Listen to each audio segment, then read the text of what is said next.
मंडळी, उन्हाळ्यामध्ये थंडगार काहीतरी प्यायचं आहे का? किंवा जेवणासोबत झटपट काहीतरी साइड डिश हवी आहे का? तर आज मी तुम्हाला दाखवणार आहे 3 सुपर इझी आणि कूलिंग रेसिपीज. थंडगार मठ्ठा, मलाईदार लस्सी आणि झटपट रायता. व्हिडिओ शेवटपर्यंत नक्की पहा. चला तर मग वेळ न घालवता लगेचच रेसिपीला सुरुवात करूया.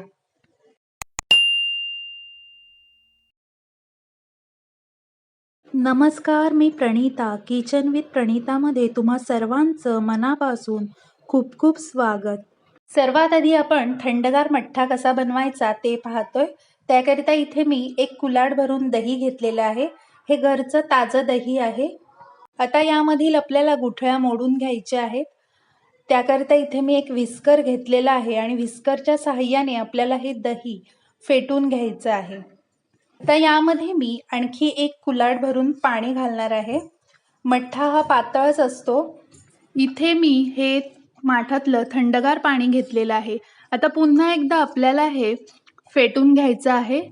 जोपर्यंत हे फेसाळ तयार होत नाही तोपर्यंत आपल्याला हे फेटून घ्यायचं आहे. ताक हे नेहमी फेस येईपर्यंत घुसळून घ्यायचं, म्हणजे ते पचायला सुद्धा हलकं होतं.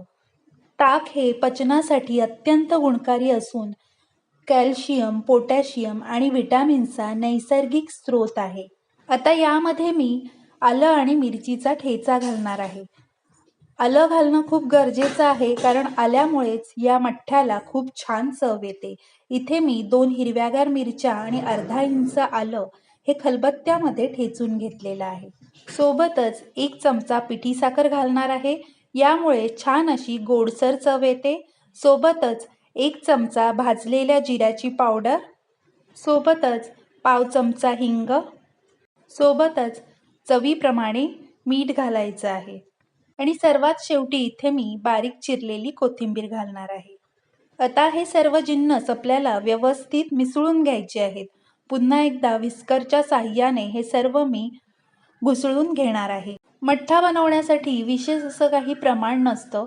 तुम्ही तुमच्या आवडीनुसार कमी अधिक प्रमाणात हे सर्व जिन्नस घेऊ शकता.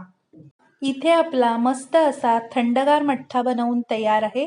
आता मी हा मठ्ठा सर्व करणार आहे. आता आपण झटपट रायता बनवतोय. एकदम सोपी रेसिपी आहे. सर्वात आधी आपण काकडी बारीक अशी कापून घेणार आहोत. अशा प्रकारे आपल्याला काकडी कापून घ्यायची आहे. आता इथे मी एक बाउल घेतलेला आहे. त्यामध्ये घरातील एका वाटीचा वापर करून 2 वाटी इतकं दही घेतलेलं आहे. आता हे दही आपल्याला चांगलं असं फेटून घ्यायचं आहे, जेणेकरून त्यामध्ये गुठळी राहणार नाही. आता यामध्ये मी 1 वाटी बारीक चिरलेली काकडी, 1 वाटी बारीक चिरलेला टोमॅटो, सोबतच 1 वाटी बारीक चिरलेला कांदा, सोबतच बारीक चिरलेली कोथिंबीर, सोबतच 1 चमचा पिठी साखर, सोबतच चवीप्रमाणे मीठ, सोबतच पाव चमचा भाजलेल्या जिऱ्याची पावडर घालणार आहे. आता इथे तुम्हाला चाट मसाला घालायचा असेल तरी देखील घालू शकता.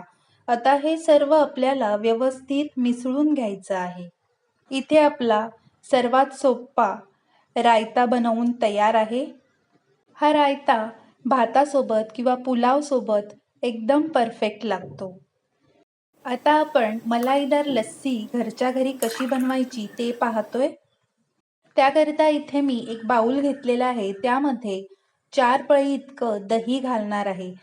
इथे मी घरचं ताजं दही घेतलेलं आहे.